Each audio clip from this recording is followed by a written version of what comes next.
Yes, you are. Awesome. Thank you. Good morning, good people. It is an honor to be in community with you. Andy, thank you for those empowering words to kick us off. For those of you I have not yet had the pleasure of meeting, my name is David Johns, and I have the pleasure of quarterbacking the team at the National Black Justice Coalition. If you remember Andy's remarks earlier, he said that we this morning were going to spotlight the role that Black people have continued to play in the effort to ensure radically inclusive social justice and to advance the radically diverse needs of the LGBTQIA plus community.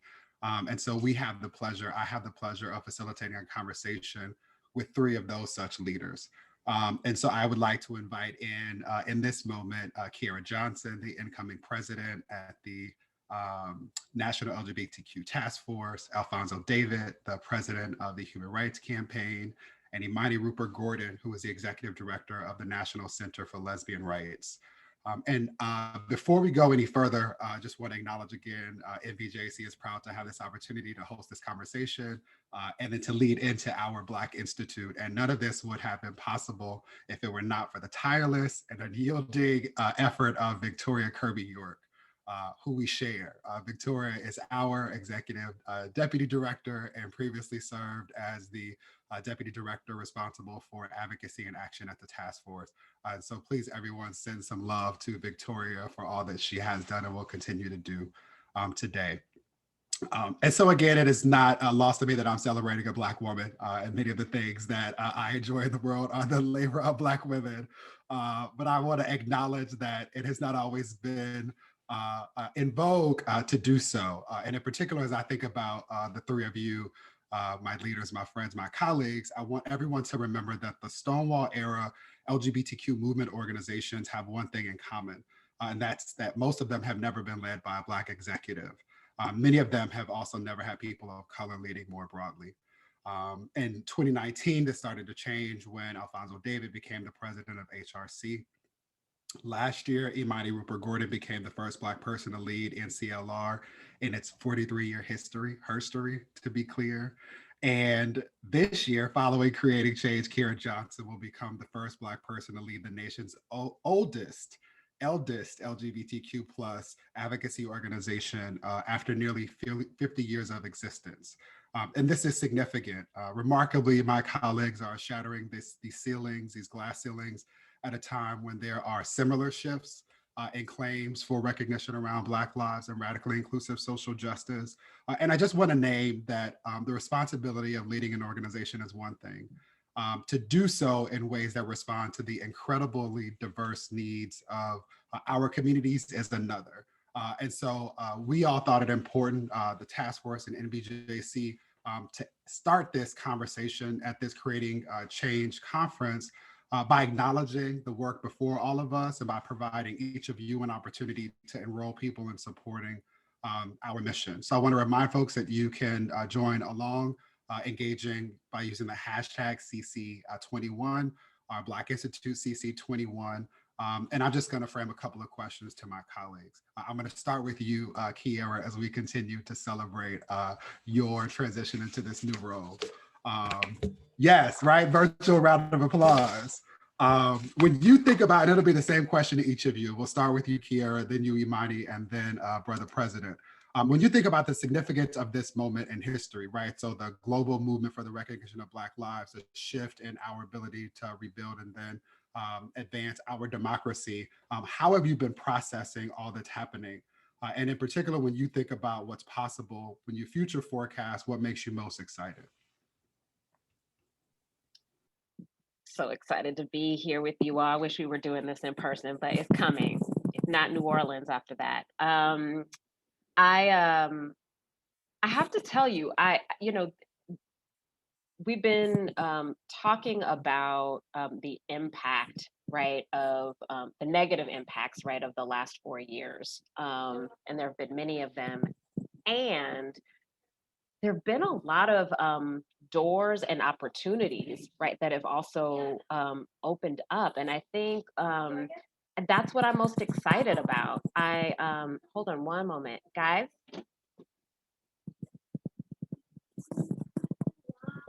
Okay, take it to the back. Thank you. Sorry, not sorry. I'm not sorry. I'm mommy ain't. Um, I am really excited about illustrations of power coming from folks who have been told we don't have power, right? Like how many of us, felt hopeless about Georgia. We were like, oh, yeah, yeah, it would be great, but it's not going to happen. And it is precisely because of people of color, Black folks, women, trans folks of color, that Georgia was made possible. When we look at Black Lives Matter, when we look at Standing Rock, when we look at the Dreamers, it is a new day, and it is undeniable that when we invest in the Bible Belt and we invest in the Rust Belt, and when we invest in people of color, when we invest in queer people, it is a winning strategy. And so my hope is that we don't take all of these wins as singular, but as a trend of how we need to shift and move and evolve so that our wins become bigger, right? That we are having wins more often, that our wins are sustainable. Yeah, I receive all of that. And before we pass the mic to Imani, I just want to take this moment to shout out all of the parents who are working while also parenting in a pandemic. That includes puppy parents, our cat parents, our pet parents as well. Don't apologize for real life in the way that you did. I take great joy in being able to experience other people's kids as a former kindergarten and third grade teacher. So thank you for that. Imani, same question. What are you excited about when you think about this moment in the movement? Thank you so much. And y'all, I'm so excited to be on this panel with you all. Every time I get to see y'all, I feel like I'm doing something right. So thanks so much for having me. And also want to say, I also am very thankful for leadership and folks recognizing that we are humans and we are in a pandemic right now, and that we are working from our homes, and we have been doing this for a long time. We've been raising families and we have been leading movements for a really long time. And so seeing this is nothing to be ashamed of. It's actually, I think it's something to be proud of, and I'm glad that we're all getting to see a little bit more of it. So, I would say, honestly, I'm excited, but more than anything, I'm feeling really grateful, honestly. We are, we're in a time of civil unrest. There has been an unpeaceful transfer of power. We're experiencing global pandemic, and I get to sit on a virtual stage with you brilliant leaders. This is really, it's a pleasure. I'm excited that these wonderful and capable and brilliant leaders will be running national LGBTQ organizations at a time when we need to be having a reckoning around racial justice. And I'm excited to be part of that. I'm honored to be part of that. There is a misconception that racism does not exist in the LGBTQ movement, and that's not true. We know that we experience racism and sexism and ableism and transphobia and every sort of oppression that folks experience. We experience that in the LGBTQ community. And by having Black leadership in multiple national LGBTQ organizations, it's going to help us have that discussion and be more thoughtful about it. Long before I was a student of racial justice, I am someone that experienced racism and sexism and heterosexism simultaneously. And that perspective informs me than any formal education. And that is the part that I'm most thankful to share with NCLR and of this movement. And I do want to say that representation is important, but it is not everything. So this is a well put together panel, and this is thoughtful, but I also don't want folks thinking that the answer is just hiring people of color just without any thought. That is not what we're doing. Representation is important because it matters. This is often the very first way that folks see and feel and hear that their experiences are being honored. And that is important. That's always going to be important. We need to see that in our government, in our institutions, and in our communities, because when folks have never felt represented, and have never felt like the solutions are intended for them or to help all of us, then they're not going to trust these institutions and these communities. And so that's something that matters. But we also have to actually do the work, and that's an important part of what we're doing. We have to do the work. We have to remember that our plan right now is not to get back to normal, and I've been hearing that a lot. And we are not trying to get back to normal because normal did not work for many of us. We're not trying to get back to normal. We're trying to be better. We're trying to be a lot better. And we have to remember that it wasn't too long ago. It was on January 6th that the Confederate flag was flown in our state capitol for the very first time. And that happened in 2021. And so our movement needs to reflect that we are not post-racial. We're not even close. And I'm excited about this group of leaders and these group of leaders who are willing to have these hard conversations to do this work so that we can become a more inclusive, a more intersectional, a more anti-racist movement. And that's something that that I'm really excited about, that I'm very, very excited about, and thrilled to be working alongside of all of y'all. Listen, the doors of the church might be open on Thursday, a couple days early because you were preaching. But I definitely appreciate the reminder to avoid performative responses to opportunities to deal with racial reconciliation. Exceptionally noted. Appreciate that.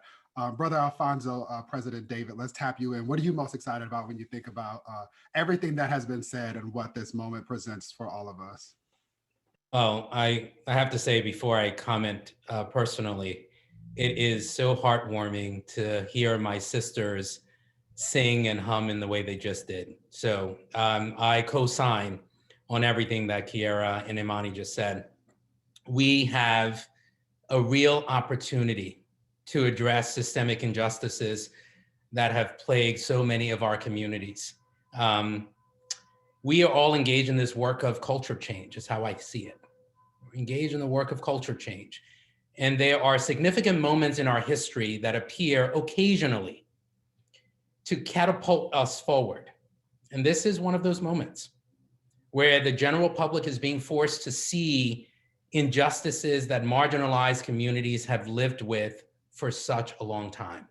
COVID-19, as much as we complain about COVID-19, and I'm one of those, it provides us with both the context and the construct to facilitate awareness. We have been largely restricted to our homes, and as a result, glued in some cases to our television screens and smart screens. The value of that is it allows people to see the reality that many of them may have ignored in the past. Discriminatory policing practices is an example. George Floyd is a reality that people couldn't look away from. And as a result, it presents us with an opportunity to advance change and equality in a way that we may not have been able to at scale. And so for me, I've been doing this work for more than 20 years, civil rights advocacy. To do this work now and do this work with you, David, Amani, and Kiera, and my other fellow colleagues who bring so much talent to the table, it's not only a privilege, but it's one of shared responsibility, because we understand that we are sitting in these chairs for the first time, and we understand the responsibility that goes along with that to make sure that all of our communities are adequately represented, that our voices are actually heard, that the issues that have been pushed aside in the past are issues that we're able to bring to the table and ask people to listen with new ears. And so I'm extremely privileged to be in this position and proud to be in this position, and at a moment in time where I'm sharing space with others who are interested in pushing equality forward in a real, tangible way. So I am optimistic. I'm excited about what this future has to hold for us. I love that. I'm going to call it audible acknowledging. We started late and I want to try and yield back as much time as possible. So I'm going to combine the last two questions that we flagged. And I'll start with you, Imani, and then we'll go to you, Brother Alfonso, and then conclude with you, Kiera. And the question is this: when you think about, Imani, everything that has been said, and in particular that Alfonso just spoke to, and acknowledge that we are at the nation's largest convening of members of our community who are focused on advocacy, right? Who understand the importance of power residing with people, strategic collective action. What's the invitation? What's the call to action? What are the things that you really hope that anchor our efforts over the next year, such that we can have a very different version of this conversation when we gather together again at Creating Change 2022. Oh, that's a good one. That's a good one. You know, honestly, we have to remember that we have never been here before and acknowledge that we have never been here before. So the solutions that we come up with will be things that we have probably never seen before. And I think that that's going to be something that's really important. I also think that in order to support Black leaders, we have to recognize that that it's, you know, honestly, and I want to just say this, it is harder to run an organization as a Black person when it's never been run by a Black person before. There are a lot of things that are stacked against us. And so when we are able to run these organizations and do them in a way that that we're staying in line with the folks that our predecessors were doing, that we are literally beating odds, you know. And so I want to acknowledge that to folks, that it's this is something that is hard to do, and when we're doing it, you know, to look at that we're doing something that has never been done before, and that has to be what we continue to do. During a time that we are going to be looking at racial justice, we have to recognize that there are people that often white leaders are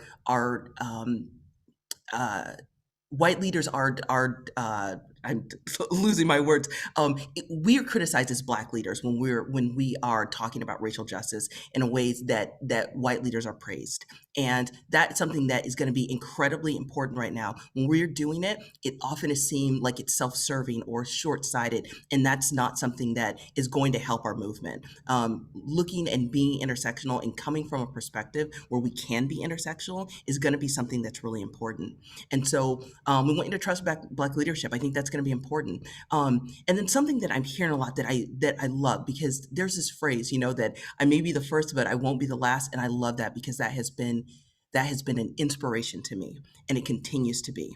But what I've been thinking about is what we can do to make that a reality. And we have to remember that the absence of systemic power makes it impossible for Black people and people of color to be racist, and we can still uphold systems of white supremacy. And so we have to work to make sure that we are dismantling all of those things. We have to make it possible, but we also have to make it easy for people to hold positions of power. So when we're not going to be the last, what does that mean? And so that means that we need to be transparent about what we're doing. It means that we have to make changes in institutions that historically have hurt the most underrepresented of us. You know, we don't need folks to negotiate salaries. That's not something we need people to do. That is not part of it's not part of a job interview. And we know what the budgets are, and we know what we need done. Like, just pay people the money. That's not helpful. That actually only hurts the people that are the most underrepresented. We need to ask people that we haven't asked before, what are the solutions to our problems? And we need to listen to them. We need to listen to them, and we need to implement those solutions. Again, we're at a place where we have never done this before, and it's going to take solutions that we have never seen before. We haven't gotten this right all the time. So let's do something. Let's push, let's make it better. You know, there's been a lot of things done very, very badly. And by listening to people like us, and listening to folks that often aren't listened to, that can't be any worse than what we have ever done before. And so I think that is what our move forward is. Listen, I always appreciated the sermons when it was common sense and it just all connected, right? Here's a thesis, the supporting sentences, and then bring it all down together. So again, I don't have a way to offer up the virtual collection plate, but will encourage you all to go to NCLR's website and make a contribution, because she worked on today, right? If this were a pulpit, it would be all Imani's. I again want to say thank you for the reminder that this is an all hands on deck enterprise, this effort to dismantle systems of oppression. And that one of the ways that we should approach that opportunity is to center the experts based on lived experience, and with an eye toward the lessons that you learn when you have an intersectional approach to what it means to experience multiple forms of marginalization. Also heard you earlier talk about giving ourselves grace, celebrating that we have not been here before, but we have the tools required to not only show up and show out. And that it is incredibly important, as demonstrated by the short time we've had together here today, to support Black leaders and to trust Black leadership. So please give a virtual round of applause to Imani Rupert Gordon. Brother Alfonso David, same question to you. What's the call to action? What's the thing that you would love for us as a community to collectively commit ourselves to? For me, the call to action is see beyond ourselves. I think that when we do this work, sometimes we assume that we have the awareness that will provide us with the insight that we need in order to do this work so that it affects all marginalized communities. And that's not the case. We have people in our own communities that are harboring bias and prejudice against others in our community. And so what I would say the most important thing for us to do is not only in theory, think about how we see beyond ourselves, but how we put it into practice. I've been an out gay man for quite some time now, and I've seen bias and prejudice within our community against me simply because I'm a Black gay man. As an immigrant, I've seen that as well. And these are the same folks that operate within our systems that label themselves as liberal or label themselves as progressive. So I think it's incredibly important that we think about how we can see beyond ourselves, not only in theory, but in practice. Bayard Rustin and Martin Luther King Jr. had a partnership that was a model for success in terms of thinking about how you see beyond yourselves. Bayard Rustin didn't get the recognition that he deserved during the 1960s civil rights movement. People are now recognizing his true role in advancing civil rights for all of us. What we need to do here is, as we move forward, make sure we're putting ourselves in the role of the Black gay man in the South who doesn't have access to, who has HIV, doesn't have access to healthcare, or put ourselves in the shoes of the Black transgender woman who's afraid of leaving home because she may not return, given the recent statistics. More than 44 transgender and gender nonconforming people killed in 2020 alone. So, and which is more than any other year in recorded history. As we think about getting to that place of liberation, which for me is the ultimate goal, we have to ultimately see beyond ourselves and think about it from a place of multiply marginalized people. Because if we do that, then we can actually create a construct which is sustainable moving forward, as opposed to winning a lawsuit, advancing a piece of legislation, or advancing a piece of policy. Yeah, I appreciate that. And the opportunity to highlight for folks at the risk of being persnickety that while we are Black and that we've been talking using the term Black, that it is incredibly diverse in its application and in our own lived experience, right? So I celebrate even you, Brother Alfonso David, being very clear and consistent in identifying for folks the connection that your family has to the diaspora. And how that also shapes the way that you show up in the world and think about approaching this work. So just again, want to celebrate opportunities for us to think about recognizing and supporting the plurality of diversity that exists and has always existed. Thank you for that and for your leadership of HRC. Please, everyone, join me again in a round of applause for our brother Alfonso David. Find ways to support hrc.org. Kiara, coming to you as we land this plane. We are all so very excited to not only celebrate Ray Carey and all that she has done and will continue to do for our community, but to celebrate you as you move into this new role. What are you most excited about? What are the ways in which we can help you? What's the call to action that you have for us, our community? I just really want to co-sign on Imani and Alfonso. I wish we could do this for another 2 hours, because I feel like we're starting to get, into it, right? Like in some really substantive ways. And if we had 2 more hours, it would be what?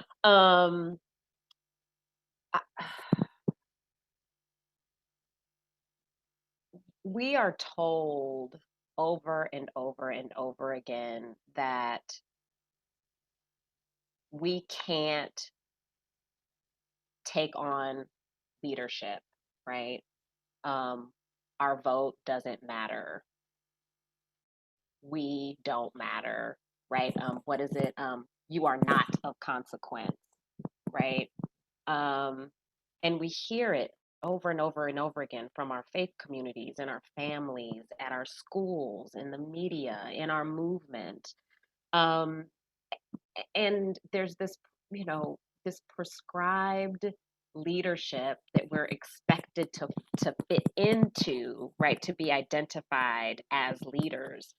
And I guess the call to action is stand in your own power, right? Define your own leadership. I know I have spent the last 20 years learning how to trust myself, right? And not let the gremlins in the back of my head, right? That people call it imposter syndrome, trying to like silence that voice that says I'm not enough, right? I didn't graduate from undergrad.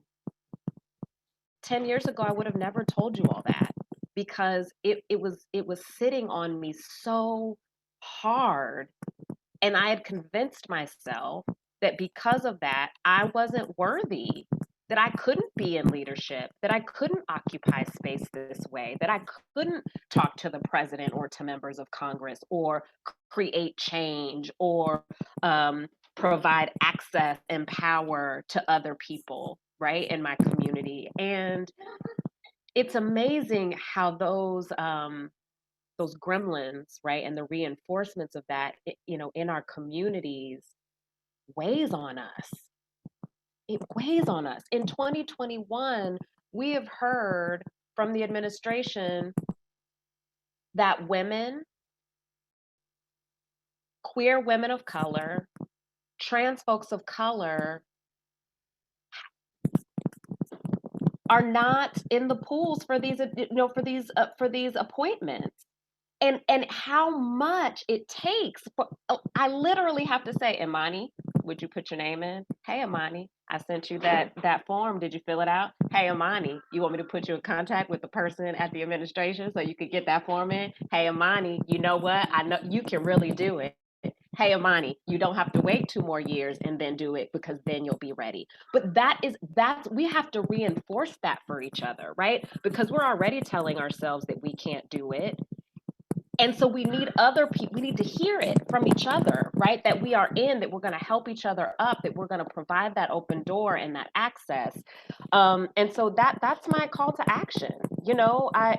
I've already walked in, and there are folks who think the task force is going to be Black Lives Matter in the LGBTQ movement, or they think, right, I'm going to perpetuate white supremacy to the nth degree because I'm the leader at the task force. No, I get to be my own leader, right? I get to be my own leader, and I get to bring, right, the what I've learned and the communities that I've learned from into that leadership. So it's a whole new day. And I'm excited about the new days that Imani and Alfonso are bringing on, and for the new days that are coming from new leaders we have yet to meet. I'm excited as well. I now have the theme song Brand New Day from The Wiz playing in the back of my mind. And I'm really excited that your babies, Kiera, and all of our collective babies get to see and experience you in this role, and all of the change that you will create, as well as you, Alfonso, David, and all of the work that will happen as a result of your leadership, as well as you, Imani, and the result of your continued application of brilliance. My call to action for everyone is to guard your joy. Our years are long, right? And as I say thank you to the three of you, I also want to say thank you to all of the attendees, each of the leaders who are not on this panel, but who live on the front lines of the movements that matter so much to each of us, and that make all of this come together. Our years are long. Generally, last year was exceptionally crazy. And that's without even stopping to acknowledge the tremendous loss and trauma that many of us are still struggling through. And so if there's one ask that I have on top of all of the things that you will naturally do because we show up and show out on behalf of our communities and our country, is to protect yourself, to ensure that you are able to be happy, healthy, and whole. With that, I again want to say thank you for allowing NBJC to help to facilitate this space. Kiera, a reminder that you wanted to spotlight a couple of folks before we transition in the program. And again, just say thank you to my colleagues. I look forward to continuing to get into good trouble together. Thanks, David.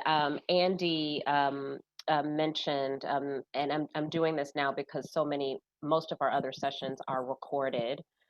So I did want to just take a minute to again give space and honor Carmen Vasquez, but we've lost two other awardees from last year. It's been a really hard year in so many ways. but Monica Roberts, who was the Sue Hyde Award winner last year, and also Lynn Young, who was the Sacred Shaper Award for being one of the founders of Many Paths. So just in 1 year, we've lost some deeply important and impactful people in our movement. And I just wanted to acknowledge that, and to acknowledge all of those that you all have lost in this last year that you may not have been able to touch and be close to and hold and mourn in the way that makes the most sense, right, for our hearts and our heads and our families and communities. And so I just want to breathe life into that. I hold them and I hold your loved ones in my heart as well as we move forward through creating change. Thank you.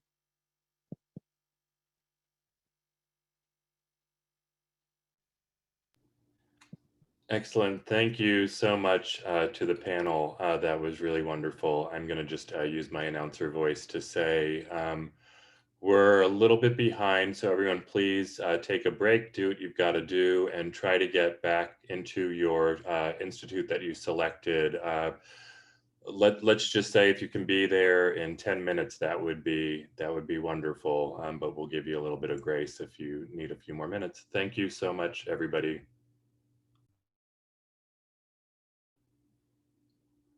Off to a slightly bumpy start, but it's going to be all up from here. Off we go.